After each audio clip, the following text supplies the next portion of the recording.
JNTU ఆడిటోరియంలో మా incharge vice chancellor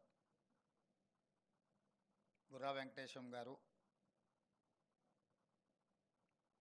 విద్యా సంస్థలకు సంబంధించిన మిత్రులందరితో ఒక ఇంటరాక్షన్ సెషన్ ఏర్పాటు చేసి మీ ఆలోచనలను, మా విధానాలను పంచుకోవాలని ఈ కార్యక్రమంలో నన్ను, మా సహచర మంత్రివర్యులు శ్రీధర్ బాబు గారిని, మా శాసనసభ్యులు మదన్ మోహన్ రావు గారిని,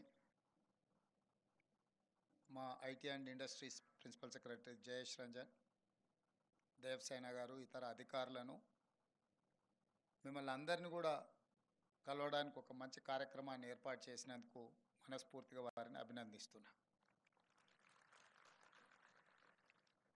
ఈ కార్యక్రమం గొప్ప ఫలితాలను సాధిస్తుందో లేదో నాకు తెలియదు, కానీ ఒక ఐస్ బ్రేకింగ్ మాత్రం పనికొస్తుందని నేను ఖచ్చితంగా నమ్ముతున్నా. ఎందుకు అంటే ఈ జేఎన్టీయూ పరిధిలో ప్రధానంగా ఇంజనీరింగ్ కళాశాలలు నిర్వహిస్తున్న యాజమాన్యం కావచ్చు, ఆయా కాలేజీలలో పనిచేస్తున్న లెక్చరర్స్ కావచ్చు, assistant professors, associate professors, deans, ఇతర సిబ్బందికి అందరికీ కూడా తెలంగాణ రాష్ట్రంలో కొత్త ప్రభుత్వం యొక్క విధానం, ఆ విధానం వల్ల సంస్థల యాజమాన్యాలకు దాదాపుగా ప్రతి సంవత్సరం 1,00,000 మంది ఇంజనీర్లను ఉత్పత్తి చేస్తున్న, లేదా ప్రతి సంవత్సరం 1,00,000 మంది విద్యార్థులు ఇంజనీర్లుగా పట్టాలు పొంది ప్రపంచంతో పోటీ పడడానికి వస్తున్నప్పుడు ఆయా రాష్ట్ర ప్రభుత్వాల యొక్క విధానం అనేది అత్యంత కీలకం.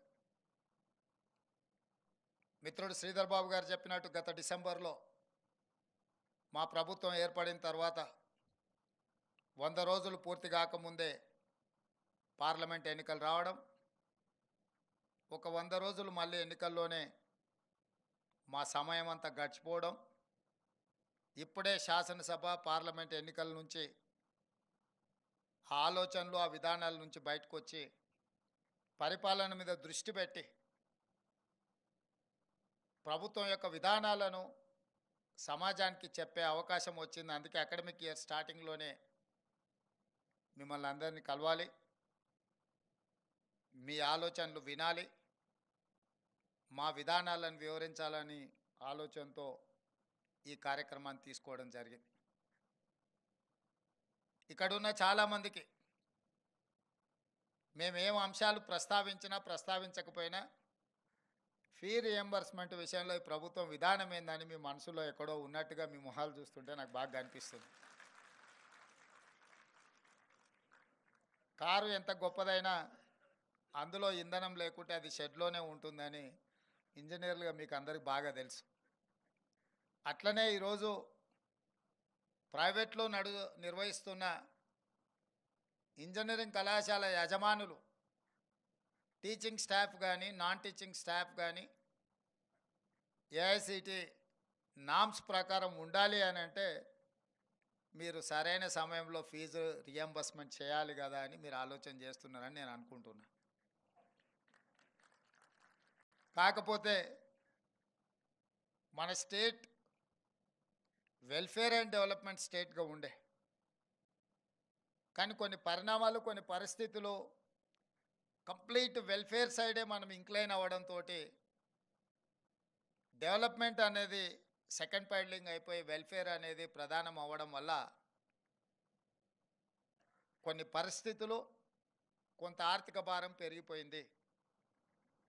ఆనాడు గొప్పగా డాక్టర్ వైఎస్ రాజశేఖర రెడ్డి గారి కాంగ్రెస్ ప్రభుత్వం ఈ దేశంలోనే ప్రతి పేదవాడికి కార్పొరేట్ విద్యను అందించాలి, కార్పొరేట్ స్థాయిలో వైద్యాన్ని అందించాలన్న ఆలోచనతోని రాజీవ్ ఆరోగ్యశ్రీ ద్వారా ప్రతి పేదవాడికి వైద్యం పట్ల ఒక అవకాశాన్ని ఇస్తూనే ప్రతి పేదవాడి బిడ్డ గొప్ప కళాశాలల్లో చదువుకోవాలి, ఆ చదువుకు అవసరమైన ఖర్చు ఖర్చుగా భావించకుండా పెట్టుబడిగా భావించి మళ్ళీ ఉత్పత్తి సామర్థ్యాన్ని పెంచగలిగిన పెట్టుబడిగా చూస్తూ ఆనాడు Congress party doctor YS Rajasekhara Reddy గారు నిర్ణయం తీసుకొని మొట్టమొదటి దేశంలో ఫీ రియంబర్స్మెంట్ పథకాన్ని ప్రవేశపెట్టిందే కాంగ్రెస్ పార్టీ. రకరకాల పరిస్థితుల ప్రాధాన్యతలు మాడి వేల కోట్ల రూపాయలకు మీకు ప్రభుత్వం బకాయి పడ్డది. ఇప్పుడు అవి మొండి బకాయిలుగా మారి వన్ టైం సెటిల్మెంట్కి వచ్చే పరిస్థితి వచ్చింది. మీరు అందరు కలిసి ఓటీఎస్ కింద ఏమన్నా ప్రతిపాదన ఇస్తే మా శ్రీధర్ బాబు గారు ఆర్థిక మంత్రి వారికి అత్యంత సన్నిహితుడు, ఏదైనా మాట్లాడి మరి మీ సమస్యకి ఏమైనా పరిష్కారం చూపిస్తాడని నేను వారికి భావిస్తున్నా. మీ అందరి తరఫున ఆ బాధ్యతను శ్రీధర్ బాబు గారికి నేను అప్పచెప్తున్నా. అదేవిధంగా మీ మొండి బకాయిలు ఒక భాగం అయితే ఈ అకాడమిక్ ఇయర్ నుంచి ఏదైతే మీరు విద్యార్థులను చేర్చుకుంటున్నారో ఆన్ టైం పేమెంట్ చేయించాలనే పట్టుదలతోని మా ఆర్థిక శాఖకు నేను ఆదేశాలు ఇస్తా. ఈ అకాడమిక్ ఇయర్ నుంచి విద్యార్థులకు ఏదైతే ఫీ రియంబర్స్మెంట్ ఉందో ఒక్క రూపాయి కూడా బకాయి లేకుండా ఆన్ టైం మీకు ఎట్లా మీకు సహాయం చేయాలనో, ఎట్లా మిమ్మల్ని ఆదుకోవాలనో, ఎట్లా మిమ్మల్ని నిలబెట్టాలనో మా ప్రభుత్వం తప్పకుండా ప్రయత్నం చేస్తానని చెప్పి ఈ సందర్భంగా మీకు నేను తెలియజేయదలుచుకున్నా. అదేవిధంగా ఇంజనీర్ ఈ పదం చాలా గొప్పది. మ్యాన్ మేడ్ వండర్స్ని క్రియేట్ చేసింది ప్రపంచంలో ఇంజనీర్సే. That may be Charminar, that may be Statue of Liberty, that may be Eiffel Tower, లేకపోతే న్యూయార్క్ సిటీ కావచ్చు, ఇక్కడ మనం నిర్మించుకున్న హైటెక్ సిటీ కావచ్చు. ఈ ప్రపంచంలో ఒక దేశం యొక్క సింబాలిక్గా మనం రెఫరెన్స్ తీసుకునేది ఏదైనా that has been created by one engineer. ఎక్కడైనా మనం ఎక్కడికైనా వెళ్ళండి, ఆ దేశంలో ఒక గొప్పది ఉందంటే ఆ గొప్పగా ఏది మనం రెఫర్ చేస్తున్నాం, ఎక్కడైనా ఇంజనీర్స్ క్రియేట్ చేసిన మ్యాన్ మేడ్ వండర్స్నే మనము ఆ దేశం యొక్క గొప్ప బుర్జ్ ఖలీఫా అయినా, దుబాయ్ అనగానే బుర్జ్ ఖలీఫా అంటాం, బుర్జ్ ఖలీఫాకు కూడా డిజైన్ చేసింది ఒక ఇంజనీరే. హైదరాబాద్ అనగానే గండిపేట కావచ్చు, లేకపోతే ఇక్కడ ఉన్న మూసీ రివర్ బేసిన్ మీద నిర్మించిన గొప్ప నిర్మాణాలు కావచ్చు, మోక్షగుండం విశ్వేశ్వరయ్యను మనం రెఫరెన్స్ కింద తీసుకుంటాం. అంటే ఏ దేశం యొక్క ప్రగతినైనా ఆ దేశం సాధించిన ప్రగతికి కొలబద్దగా నిలబడుతున్న మ్యాన్ మేడ్ వండర్ ఏదైనా that is established by someone who is engineer. ఇంత అద్భుతమైన నైపుణ్యం కలిగిన ప్రపంచాన్ని ఒక త్రిశంకు స్వర్గాన్ని సృష్టించగలిగిన ఇంజనీరింగ్ కాలేజీలు ఈరోజు తెలంగాణ రాష్ట్రంలో ఏ విధంగా ఉన్నాయో మనం చర్చించుకోవాల్సిన అవసరం ఉంది. ఆలోచన చేసి సరిదిద్దుకొని సవరించుకోవాల్సిన బాధ్యత మన మీద ఉన్నదని చెప్పి నేను బలంగా నమ్ముతున్నా. ఈరోజు ఇంజనీర్లు అంటే, ఇంజనీరింగ్ కాలేజీలు అంటే నిరుద్యోగులను ఉత్పత్తి చేసే కర్మాగారంగా మారకూడదు. ఈరోజు 1,00,000 మంది మీ దగ్గరికి వెళ్ళి సర్టిఫికేట్ తీసుకొని ఎవ్రీ ఇయర్ బయటకు వస్తే 1,00,000 మంది నిరుద్యోగులను ఉత్పత్తి చేసే కర్మాగారంగా మన ఇంజనీరింగ్ కాలేజీలు మారుతున్నాయంటే అక్కడ ఉన్న లోపాన్ని గుర్తించాల్సిన బాధ్యత మాతో పాటు మీ మీద సామాజిక బాధ్యత ఉన్నది అని నేను బలంగా నమ్ముతున్నా, విశ్వసిస్తున్నా. మీ ఇంజనీరింగ్ కాలేజీలు నిరుద్యోగ యువకులను ఉత్పత్తి చేసే కర్మాగారం కాకూడదు. ఉద్యోగ ఉపాధి అవకాశాలు కల్పించే దేశ భవిష్యత్తును నిర్మించగలిగిన గొప్ప సంస్థలుగా మీ ఇంజనీరింగ్ కాలేజీలు ఉండాలి అని చెప్పి మా ప్రభుత్వం కోరుకుంటుంది. ఆ దిశగా మీకు కావాల్సిన సహకారాన్ని అందించడానికి మా ప్రభుత్వం సిద్ధంగా ఉన్నదని చెప్పి నేను ఈ సందర్భంగా తెలియజేస్తున్నా. అదేవిధంగా ఈరోజు కొన్ని కోర్సులు నిన్నమన్న మా ప్రిన్సిపల్ సెక్రటరీ గారు తీసుకొచ్చి పెట్టారు కాలేజీలు. స్లైడింగ్ కానీ, అడ్మిషన్స్లో ఉన్న కొన్ని సీట్లను కానీ, ఆఫ్ క్యాంపస్ కానీ, లేకపోతే రకరకాల ప్రతిపాదనలు నా ముందు తీసుకొచ్చి పెట్టినప్పుడు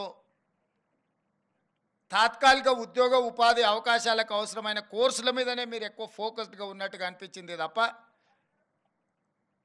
ఈ దేశ భవిష్యత్తు నిర్మాణానికి అవసరమైన ఫ్యాకల్టీస్ని కానీ అవసరమైన సబ్జెక్ట్స్ని కానీ మీరు స్లోగా అవి కనిపించకుండా కనుమరుగవుతున్నాయి. Example civil engineering. ఈ దేశము అభివృద్ధి చెందుతున్న దేశం. అభివృద్ధి చెందే దేశానికి అత్యధికంగా అవసరమైంది సివిల్ ఇంజనీర్లు. కానీ ఆ సివిల్ ఇంజనీరింగ్ కోర్సులు చాలా కాలేజీలు వాళ్ళకి శాంక్షన్ అయిన అడ్మిషన్స్ని స్లోగా కంప్యూటర్ సైన్స్కి అదర్ యాక్టివిటీస్కి షిఫ్ట్ చేసి వీటిని తగ్గించుకుంటూ పోతున్నారు. కొన్ని కాలేజీలు అయితే కంప్లీట్గా సివిల్ ఇంజనీరింగ్ను క్లోజ్ చేసే ప్రయత్నం చేస్తున్నారు. ఆ ప్రతిపాదనలు ముందుకు వచ్చినాయి.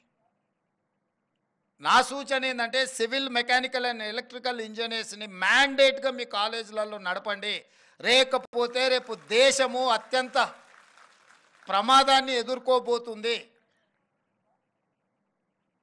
కేవలం ఉద్యోగాలను సృష్టించే సంస్థలుగా కాకుండా ప్రపంచానికి అవసరమైన మేధావితనాన్ని అందించే గొప్ప సంస్థలుగా మన ఇంజనీరింగ్ కాలేజీలు ఉండాలి.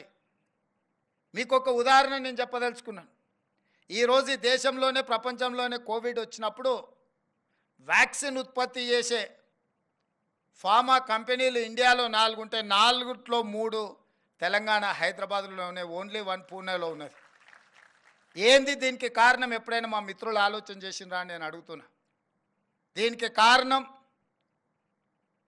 1965-70s మధ్యలో శ్రీమతి ఇందిరాగాంధీ గారు హైదరాబాద్లో ఐడిపిఎల్ని ఎస్టాబ్లిష్ చేయడం వల్ల, ఫార్మా మీద R&D జరగడం వల్ల ఐడిపిఎల్లో ఉద్యోగులుగా చేరిన వాళ్ళు అక్కడ వచ్చిన ఎక్స్పీరియన్స్తో బయటికి వచ్చి అది SOL కావచ్చు, రెడీ కావచ్చు, ఆల్ అదర్ ఫార్మాస్యూటికల్ సంస్థల యజమానులు ఒకప్పుడు ఐడిపిఎల్ రిలేటెడ్లో ఉద్యోగాలు చేసిన వాళ్ళు లేదా అక్కడ జరిగిన రీసెర్చ్లో భాగస్వాములు. కాబట్టి 65లోనే శ్రీమతి ఇందిరాగాంధీ గారి నేతృత్వంలో ఇక్కడ ఫార్మా రిలేటెడ్ ఇన్స్టిట్యూషన్ ఎస్టాబ్లిష్మెంట్ చేసింది. కాబట్టి ఈరోజు మనం దేశంలోనే డ్రగ్ బల్క్లో మనం మెజారిటీ మన దగ్గర నుంచే ఎక్స్పోర్ట్ అవుతున్నది. ప్రపంచానికి ఏ అవసరం ఉన్న బల్క్ డ్రగ్ రిలేటెడ్ ఇష్యూస్ ఏమైనా ఉంటే తెలంగాణ వైపు చూస్తున్నారు అని అంటే, ఆనాటి పాలకులు చాలా ముందు చూపుతో ఆలోచన చేసి హైదరాబాద్లో ఎస్టాబ్లిష్ చేసిన ఐడిపిఎల్. ఇంతకుముందే మిత్రుడు శ్రీధర్ బాబు గారు ఒక మాట చెప్పారు, Karnataka is the highest exporter of IT sector అని. వై? SM కృష్ణ అనే ముఖ్యమంత్రి మొట్టమొదట అందరికంటే ముందు ఐటీ రంగాన్ని, ఐటీ విధానాన్ని ఆలోచన చేసి ఆ ముఖ్యమంత్రి గారు అక్కడ ఆ విధానం తీసుకొచ్చిండు. కాబట్టి ఈ రోజుకు దేశంలోనే ఐటీలో అత్యధికంగా ఎగుమతి చేసే రాష్ట్రంగా కర్ణాటక రాష్ట్రం, బెంగళూరు సిటీ వచ్చింది, ఫాలోడ్ బై తెలంగాణ. ఎందుకంటే గత ముఖ్యమంత్రులు ఐటీని, ఫార్మాను గుర్తించడం వల్ల భవిష్యత్ అవసరాలను దృష్టిలో పెట్టుకొని ఉద్యోగ ఉపాధి అవకాశాల కోసం ఇది పనికొస్తుంది, మన యువతకు ఇది అత్యధికంగా లబ్ధి చేకూరుస్తుందని గత పాలకులు, గత ముఖ్యమంత్రులు, ప్రధానమంత్రులు తీసుకున్న నిర్ణయాలతోటి ఈరోజు తెలంగాణ రాష్ట్రం ఐటీ అండ్ ఫార్మాలో మనం చాలా ముందు ఉన్నాం. ఒక స్టడీ ప్రకారం ప్రపంచంలో ప్రతి 10 మంది ఐటీ నిపుణులల్లా 4 భారతీయులు అయితే ప్రతి 4లో ఒకడు తెలుగువాడు. అంటే ప్రపంచంలో 10 మంది ఐటీ నిపుణులు ఎత్తుకుంటే ప్రతి 10 మందిలో ఒకడు తెలుగువాడు అని అంటే, ఇక్కడి నుంచి మన కాలేజీలో మీరందరూ మీ విద్యార్థులను తయారు చేసి ప్రపంచానికి ఇచ్చిండ్రు. కాబట్టి సత్యనాదన్లు ఈరోజు ప్రపంచంలో పెద్ద కంపెనీలకు, మల్టీనేషనల్ కంపెనీల CEOలుగా మారినారు. రాబోయే 20 సంవత్సరాలలో any multinational company, you take it any company, ఆ కంపెనీల CEOలు మన దేశం వాళ్ళు. సుందర్ పిచయ్య కావచ్చు, ఎవరైనా కావచ్చు, మీరు చూడండి, మన దేశంలోనో మన ప్రాంతంలోనో మన దగ్గర చదువుకున్న వాళ్ళే. మరి ఈ దిశగా ప్రపంచం అందరూ ఆశ్చర్యపోయే విధంగా ఐటీ నిపుణులను కానీ ఇతర నిపుణులను ఉత్పత్తి లేదా తయారు చేసే మనము భవిష్యత్తు యొక్క ఆలోచనలను అవసరాలను దృష్టిలో పెట్టుకొని ఈ రోజే మనకు స్వతంత్రం వస్తే ఈ రోజే ప్రపంచానికి అవసరమైన ప్రణాళికలు మనం సిద్ధం చేసుకుంటే ఈ రోజే మనం ఒక న్యూ యాక్షన్ ప్లాన్ రెడీ చేసుకుంటే ఏం చేసుకోవాలనో ఆ విధంగా ఆలోచన చేసుకొని మన సిలబస్ నుంచి చాలా వరకు మనం చెప్తున్న చదువుకి మార్కెట్లో అవసరాలకి అసలు ఎక్కడ పొంతం లేదు. నిన్న మొన్న మా ప్రభుత్వం ఒక బోల్డ్ డెసిషన్ తీసుకున్నది. తెలంగాణ రాష్ట్రంలో 65 ఐటీఐలు ఉన్నాయి, ఇండస్ట్రియల్ ట్రైనింగ్ ఇన్స్టిట్యూట్స్. 20 సంవత్సరాలు 30 సంవత్సరాల క్రితం ఎప్పుడో వాళ్ళకి ఏదో సిలబస్ తయారు చేస్తే ఇప్పటికి అదే చదువుకుంటున్నారు. చదువుకొని బయటకు వస్తే అసలు ఈ ప్రపంచంలో అట్లాంటి అవసరమే లేని పరిస్థితి ఉంది. చదువుకొని సర్టిఫికేట్ తీసుకొని అది ఐటీఐ కావచ్చు, పాలిటెక్నిక్ కావచ్చు, ఇంజనీరింగ్లో కూడా ఈరోజు మనం నేర్పిస్తున్న మనం చెప్తున్న చదువుకి బయట వాళ్ళు పోటీ పడే ప్రపంచానికి దేర్ ఇస్ అన్ గ్యాప్. అందుకే ఆలోచన చేసి ఈ ఐటీఐలను టాటా సన్ కన్సల్టెన్సీ వాళ్ళతోని మాట్లాడి టాటా సంస్థలతోని వాళ్ళ సిఎస్ఆర్ ఫండ్స్ని వాళ్ళతో మాట్లాడి ఐటీఐలను అన్నిటిని కూడా 65ను ఏటీసీ అడ్వాన్స్డ్ టెక్నాలజీ సెంటర్స్ కింద మార్చి ఈరోజు 2400 కోట్ల రూపాయలతోటి 86% from Tata, only 14% from Telangana government matching grant ఇచ్చి ఈరోజు 65 ఐటీఐలను అడ్వాన్స్డ్ టెక్నాలజీ సెంటర్లుగా మన పైలట్ ప్రాజెక్ట్ కింద మల్లెపల్లిలో పెడితేనే అక్కడికి వెళ్తే ఐ వాజ్ వండర్. రోబోస్ పెట్టిండ్రు అక్కడ, different printing technology, different technology, machinery ఎట్లుంది అని అంటే అసలు నేను ఎప్పుడు చూడలే అట్లాంటి అద్భుతమైన ఎక్విప్మెంట్ని, ట్రైనింగ్ ఇన్స్ట్రక్టర్స్ని, మొత్తం వ్యవస్థను టాటా వాళ్ళు అక్కడ ఎస్టాబ్లిష్మెంట్ చేసి చూపించారు. ప్రతి ఐటీఐలో వాటన్నిటిని కూడా పెట్టబోతున్నాము. అత్యంత ఆధునిక యంత్రాంగం మీద విధానాలను, కంప్యూటరైజ్డ్ సిస్టమ్ని ఎస్టాబ్లిష్ చేసి ఐటీఐలలో చేరే వాళ్ళకి వాళ్ళు ట్రైనింగ్ ఇచ్చి పంపించే ఒక విధానాన్ని తీసుకుని ఒక చిన్న ఐడియా టాటా వాళ్ళతో మాట్లాడి వాళ్ళ సిఎస్ఆర్ ఫండ్స్ నుంచి పెట్టుబడి పెట్టించి నేను డావోస్ పోయినప్పుడు ఆ టాటా సన్స్ చంద్రశేఖరన్ కలిస్తే వారితో మాట్లాడిన సందర్భంగా సమాజంలో ఉన్న సమస్య మీద మాట్లాడినప్పుడు ఇది ఒక ఆలోచన వచ్చి ఆ టాటా వాళ్ళతో టైఅప్ చేస్తే ఈరోజు చాలామంది నిరుద్యోగులు మిడిల్ ఈస్ట్ కంట్రీలకు పోయే వాళ్లకు, పర్టికులర్ ఉత్తర తెలంగాణ జగిత్యాల, కోరుట్ల, కరీంనగర్ ఈ ప్రాంతం నుంచి మిడిల్ ఈస్ట్ కంట్రీస్కి వెళ్ళి ఉద్యోగాలకు అక్కడ పోయి బాండెడ్ లేబర్గా మారిపోతున్నారు. ఈరోజు మన దగ్గర కూడా కన్స్ట్రక్షన్ సైడ్ నేను చూస్తున్నా, కన్స్ట్రక్షన్లో వర్క్ చేసే లేబర్ కావచ్చు, కన్స్ట్రక్షన్ సైడ్లో ఉండే టెక్నీషియన్స్ కావచ్చు, మన వాళ్ళు ఎవ్వరు లేరు. బీహార్ నుంచి వచ్చిన వాళ్ళు, ఒడిశా నుంచి వచ్చిన వాళ్ళు, లేదా బెంగాల్ నుంచి వచ్చిన వాళ్ళు కనిపిస్తుండ్రు. పోని మన దగ్గర నిరుద్యోగ సమస్య లేదా అంటే తెలంగాణ పబ్లిక్ సర్వీస్ కమిషన్లో నమోదు చేసుకున్న వాళ్ళు 30 లక్షల మంది ఉన్నారు, నమోదు చేయకుండా ఉన్న వాళ్ళు ఇంకొక 30 లక్షల మంది ఉన్నారు. 60 లక్షల మంది నిరుద్యోగులు ఉన్న తెలంగాణ రాష్ట్రంలో ఇక్కడ ఉపాధి అవకాశాలు పక్క రాష్ట్రాల నుంచి వచ్చి పొందుతున్నారంటే ఎక్కడో ఒక గ్యాప్ ఉంది. ఆ గ్యాప్ ఏందనేది ఈరోజు ఇక్కడ కూర్చున్న మీరందరూ మనమందరం ఆలోచన చేయాలి. ఆ గ్యాప్ని మనం ఫిలప్ చేయకపోతే భవిష్యత్ తరాలకు అన్యాయం జరుగుతుంది. తెలంగాణ రాష్ట్రంలో ఉన్న యువత నిర్వీర్యం అవుతారు. అందుకే ఈరోజు మీ అందరికీ నా విజ్ఞప్తి ఒకటే, ఇప్పుడు గ్లోబల్ సమ్మిట్ ఆర్టిఫిషియల్ ఇంటెలిజెన్స్ మీద మనం మాట్లాడుకున్నాం. నేనేం పెద్ద ఇంజనీర్ని కాదు, పెద్ద మేధావిని కాదు. కాకపోతే భవిష్యత్ అవసరాల గురించి మేధావులు చెప్పినప్పుడు విన్న దాంట్లో ఒక లాజిక్ని కనెక్ట్ అయితే ఆ లాజిక్తోని మనం ముందుకు వెళ్ళడానికి పొలిటికల్ ఎగ్జిక్యూటివ్ డెసిషన్ తీసుకోవడమే మా బాధ్యత. ఈరోజు ఫామ్ అయిన ఐటీ తర్వాత ఆర్టిఫిషియల్ ఇంటెలిజెన్స్ అనేది దేశాన్ని, ప్రపంచాన్ని నడిపించబోతుంది. ఆ అవసరాలను గుర్తించి ఇండియాలో లీడ్ పార్ట్నర్గా ఆర్టిఫిషియల్ ఇంటెలిజెన్స్లో తెలంగాణ రాష్ట్రం ఉండాలన్న ఆలోచనతోని మీ దగ్గర చదువుకుంటున్న విద్యార్థులను ఆర్టిఫిషియల్ ఇంటెలిజెన్స్ వైపు మీరు వాళ్ళకి ఆ కోర్సులు కావాల్సిన విధానాన్ని మీరు తీసుకొని ముందుకు రండి. దానికి సంబంధించి మా ప్రభుత్వం ఒక స్పష్టమైన విధానంతో మిమ్మల్ని ప్రోత్సహించడానికి సిద్ధంగా ఉన్నదని చెప్పి నేను చెప్పదలుచుకున్నాను. అదేవిధంగా skilled or semi skilled labour కూడా మన దగ్గర లేరు. ఇంజనీరింగ్ చదువుకొని బయటకు వస్తే పట్టా ఉంటుంది కానీ పనితనంలో చాలా బాధాకరంగా పరిస్థితులు ఉన్నాయి. అందుకే ఈరోజు మా ప్రభుత్వం ఆలోచన చేసి ఎస్కీలో మనము స్కిల్ డెవలప్మెంట్ యూనివర్సిటీని ఒక కొత్త యూనివర్సిటీని ఇంట్రడ్యూస్ చేసి తొందరలోనే ఆ యూనివర్సిటీని మనం స్టార్ట్ చేస్తున్నాం. Already government has initiated that process like ISB. ప్రభుత్వం ఏదో నిధులు ఇచ్చి ప్రభుత్వమే సిలబస్ను డిసైడ్ చేస్తే ప్రభుత్వంలో ఆ సిలబస్ ఏది కావాలని మా దగ్గరకు వచ్చి అది అప్రూవల్ మళ్ళీ కిందికి పోయే వరకు 4 ఏళ్ళు అయింది.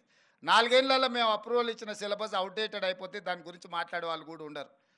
అందుకే కరికులం నుంచి ప్రతిదీ ఐఎస్బికి ఒక మేనేజ్మెంట్ ఎట్లయితే ఉందో దాని అవసరాలను బట్టి ప్రపంచంతో పోటీ పడే విధంగా వాళ్ళు ఎట్లా నిర్వహించుకోవడానికి ఇచ్చినామో అటానమస్గా skill university skill development university కూడా అట్లా అటానమస్ స్టేటస్ ఇచ్చి ప్రతిదీ వాళ్ళే నిర్వహించుకునే విధంగా ఏర్పాటు చేయాలి అని చెప్పి ఈరోజు మేము నిర్ణయం తీసుకున్నాము. ఆల్రెడీ ఆ దిశగా ప్రభుత్వం ప్రణాళికలు సిద్ధం చేసి వాళ్ళకి చెప్పింది. అందులో ముఖ్యంగా ఫార్మా సైడ్ ఉన్న ఇండస్ట్రియలిస్టులను అదేవిధంగా ఐఎస్బిలో ఆల్రెడీ పార్టయ ఎడ్యుకేషన్ ఇన్స్టిట్యూట్స్ రన్ చేస్తున్న వాళ్ళందరినీ కూడా పిలిపించి కూర్చోబెట్టి మాట్లాడడం జరిగింది. ఆ రోజు అత్యవసరంగా మీటింగ్ ఏర్పాటు చేసినాం కాబట్టి కొద్దిమందినే ఆ రోజు పిలవగలిగినాము. అందుకే ఈరోజు స్కిల్ డెవలప్మెంట్ యూనివర్సిటీలో ప్రభుత్వం ఏమైతే చేయాలనుకుంటుందో మీ వైపు నుంచి ఎవరైనా సహకరించే వాళ్ళు ఉంటే డెఫినెట్గా మా principal secretary education Burra Venkatesham గారిని మీరు ఒకసారి కలవండి.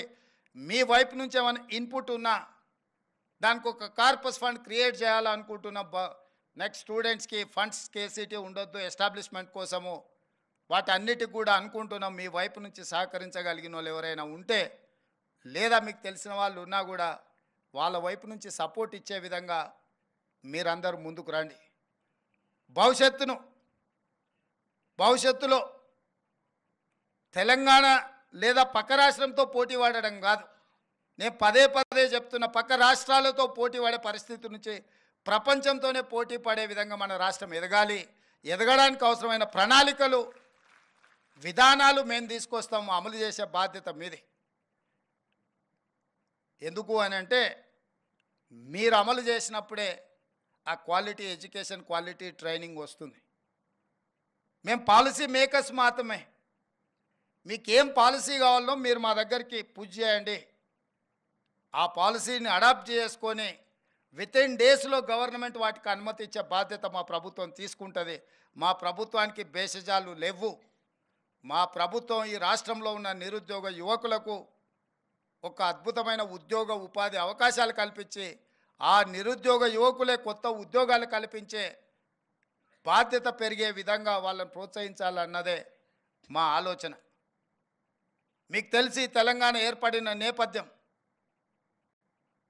దీనికి ఉన్న పరిస్థితులు, నిరుద్యోగ సమస్యనే తెలంగాణ రాష్ట్ర ఏర్పాటుకు ప్రధాన కారణం.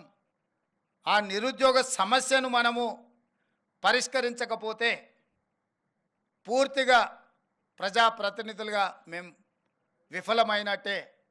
అందుకే మా ప్రభుత్వం నిరంతరం నిరుద్యోగ యువకులకు విద్యార్థులకు అవసరమైన ప్రణాళికల్ని, మీకు తెలుసు 20 సంవత్సరాల నుంచి టీచర్ కమ్యూనిటీ ప్రమోషన్స్ అని పెండింగ్ ఉండే, వందల వేల కేసులు కోర్టులలో ఉంటే వాటన్నిటిని కూడా క్లియర్ చేసి మన 19,000 మంది టీచర్లకు ప్రమోషన్స్ ఇచ్చిన ఇన్ వన్ స్ట్రోక్.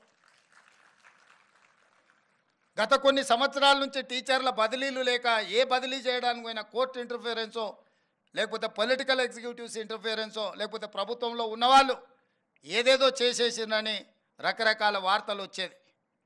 టోటల్ టీచర్స్ని అందరినీ కూడా బదిలీలు పారదర్శకంగా చేసినాం. చిన్న చర్చ కూడా జరగలేదు. గ్రూప్ 1 ఎగ్జామ్స్ 4,03,000 మంది అప్లై చేసుకొని 3 లక్షల పైన గ్రూప్ 1 ప్రిలిమ్స్ ఎగ్జామ్ మేము నిర్వహించినాం. చిన్న సమస్య రాకుండా మైన్యూట్స్లో వర్కౌట్ చేసి జేఎన్టీయూ నుంచే సపోర్ట్ తీసుకున్నాం. How you people are conducting EAMCET and other exams, we have adopted same procedure and practice. ఎందుకు అని అంటే గ్రూప్ 1 రాగానే బయోమెట్రిక్ తీసుకుంటామని చెప్పి తీసుకోకపోవడం వల్ల కోర్టు స్ట్రైక్ ఆఫ్ చేసింది. మీరు బయోమెట్రిక్ తీసుకుంటామని తీసుకోలేదు కాబట్టి మీరు ఇచ్చిన నోటిఫికేషన్కి మీరు అమలు చేసిన విధానానికి తేడా ఉంది అని. సో నోటిఫికేషన్లో ఏం ఇష్యూస్ను పొందుపరిచినామో అదే విధంగా పరీక్షలు నిర్వహించి ప్రిలిమ్స్ కంప్లీట్ చేసి ప్రిలిమ్స్ రిజల్ట్స్ ఇచ్చినాం. నోటిఫికేషన్లో 1:50 అని మేము మెన్షన్ చేసి నోటిఫికేషన్ ఇచ్చినాం. That's not our decision.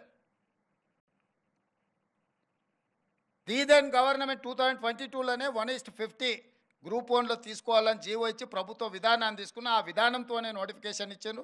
Exams conduct చేసిండు. ఆ ఎగ్జామ్స్లో ఏం జరిగిందో మీకు తెలుసు, నేను ఎక్కువ లోతుగా చెప్పాల్సిన అవసరం లేదు. అందుకే కోర్టుల పరీక్షలు రద్దు చేసినాయి. సేమ్ గైడ్లైన్స్లో మేము నోటిఫికేషన్ ఇచ్చి ఎగ్జామ్స్ కండక్ట్ చేసినాక కొంతమంది ఇప్పుడు 1:100 బిలో అంటున్నారు.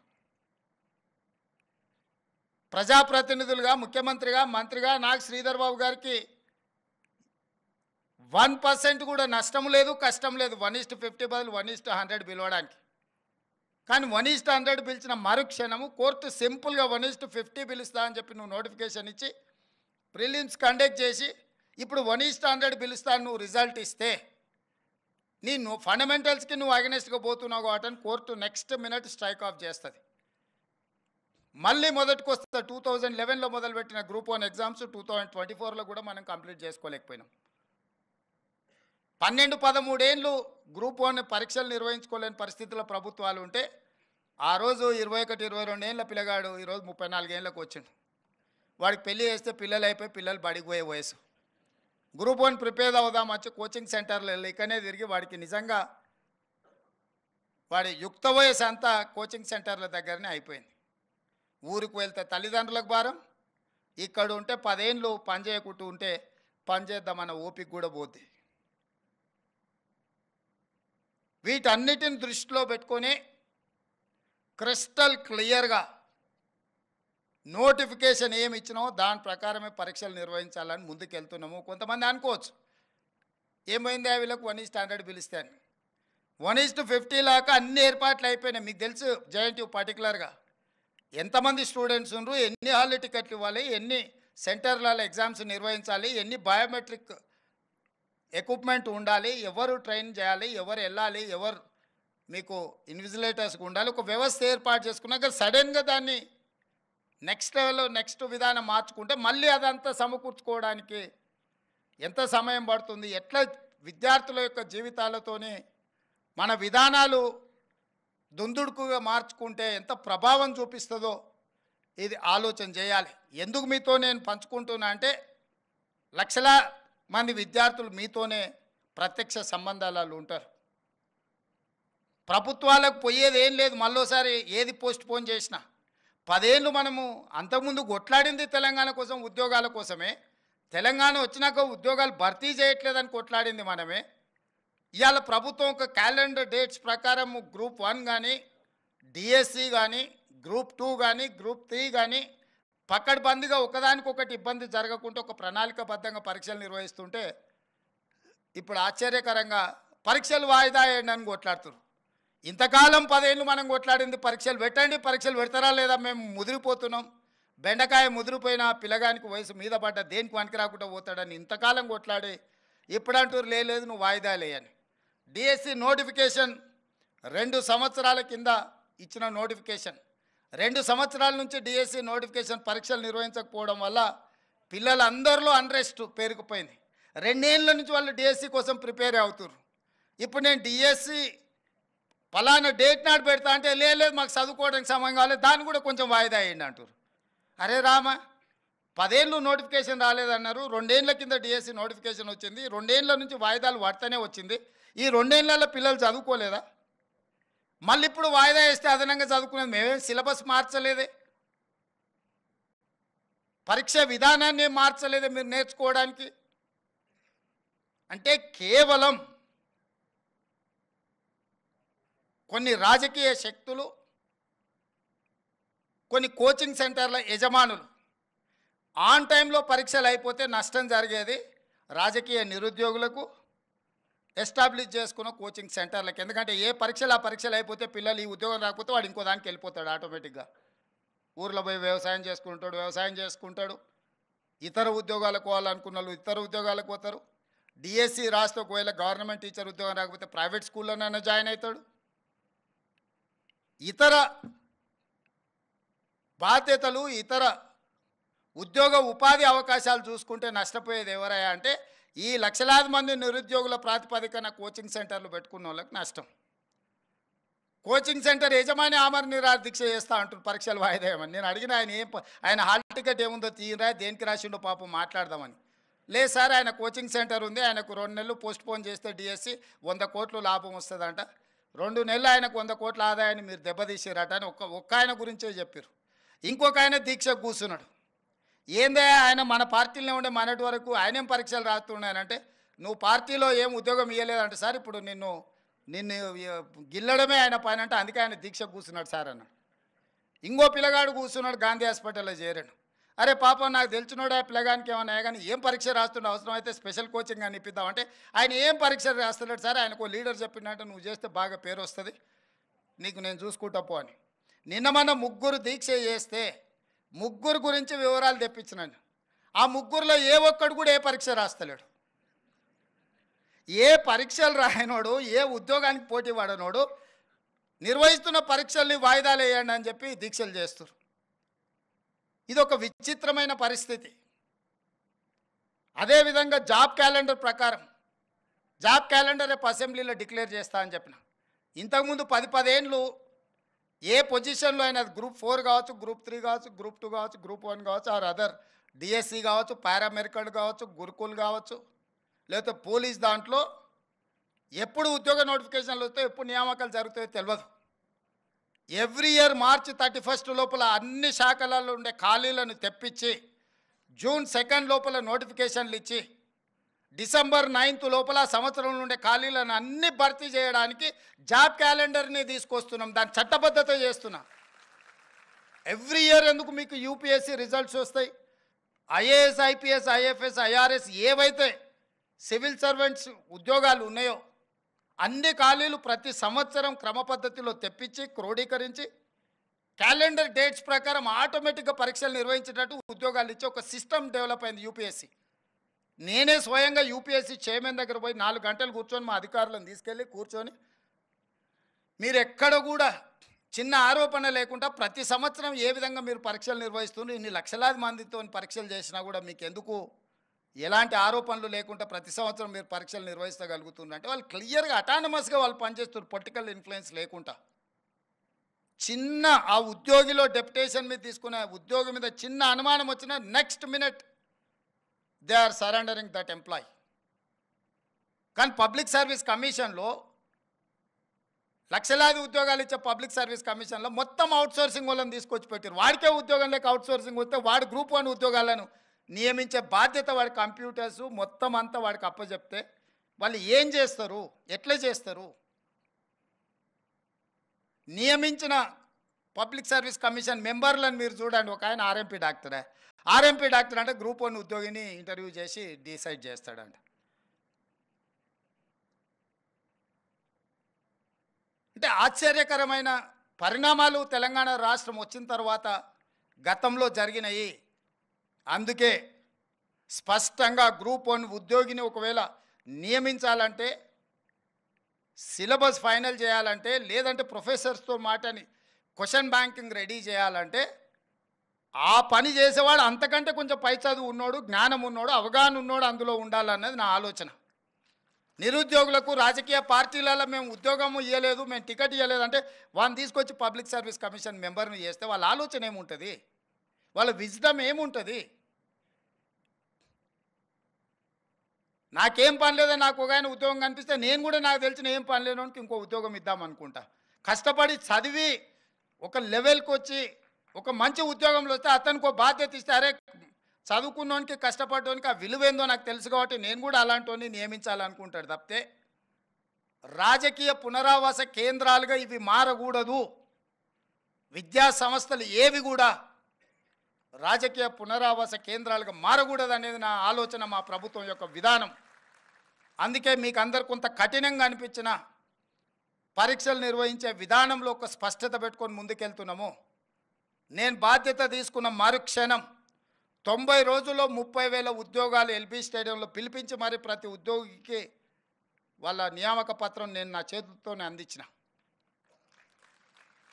10 ఏళ్ళు వాళ్ళు కొట్లాడి ఆ 30,000 ఉద్యోగాలు కూడా కోర్టులో కేసులతోని చిక్కుముళ్ళతో ఉంటే వస్తానే ఆ కేసులను అన్నిటిని కూడా పరిష్కరించి మొదటి 90 రోజుల్లో 30,000 ప్రభుత్వ ఉద్యోగాలు ఇచ్చింది మా ప్రభుత్వము. మీకు ఆ మొత్తం డేటా నేను ఆన్లైన్లో పెట్టిస్తే ఎవరెవరికి మేము ఉద్యోగం ఇచ్చినామో లెక్కలు చెప్పడం అంటే నెంబర్ చెప్పడం కాదు. డిసెంబర్ 7, 2023 మేము ప్రభుత్వంలో ప్రమాణ స్వీకారం చేసిన తర్వాత మొదటి 90 రోజుల్లో ఇచ్చిన 30,000 ప్రభుత్వ ఉద్యోగాలకు సంబంధించి ఎవరెవరికి ఇచ్చినాం మేము ఆన్లైన్లో పెడుతున్నాం. మేము ఛాలెంజ్ చేస్తున్నాం. ప్రతి అన్ఎంప్లాయిడ్ యూత్కి పరీక్షలు రాసి సంవత్సరాల కొద్దీ ఎదురు చూస్తున్న వాళ్ళ కేసులను తొలగించి 30,000 మందికి ఉద్యోగాలు ఇచ్చినాం. ఇప్పుడు మిగతా ఉద్యోగాలు డిఎస్సి నోటిఫికేషన్ కావచ్చు, గ్రూప్ 1 కావచ్చు, గ్రూప్ 2 కావచ్చు, గ్రూప్ 3 కావచ్చు, ఈ ఇయర్ ఎండ్ లోపల వాళ్ళ అన్ని పరీక్షలు నిర్వహించి వాళ్ళ నియామకాలు పూర్తి చేయాలని ఒక ఆలోచనతోని మేము ముందుకు వెళ్తున్నాము. గందరగోళంగా చాలా సమస్యలు, ఆర్థిక భారంతో కూడుకున్న సమస్యలు మా మీద ఉన్నాయి. అయినా కష్టపడి ఒకటొకటి పరిష్కరించుకుంటూ ఎందుకు మిమ్మల్ని అందరినీ కలుస్తున్నామంటే మీలాంటి స్టేక్ హోల్డర్స్కి ప్రభుత్వం మీద విశ్వాసం కోల్పోతే సమాజానికి తీరని నష్టం చేస్తుంది. మీకు నమ్మకం, విశ్వాసం కల్పించడానికి ఈరోజు మేము ఇక్కడికి వచ్చిన మా ప్రభుత్వం మీ బద్దలు వచ్చి నిలబడ్డది. తప్పు చేయాలన్న ఆలోచన కానీ తప్పుడు విధానాలను ప్రోత్సహించాలన్న ఆలోచన మాకు లేదు. అందుకే మీ మధ్యలో వచ్చి నిలబడ్డాము. తప్పు చేయాలనుకుంటే 4 గోడల మధ్యలో కూర్చుంటాం.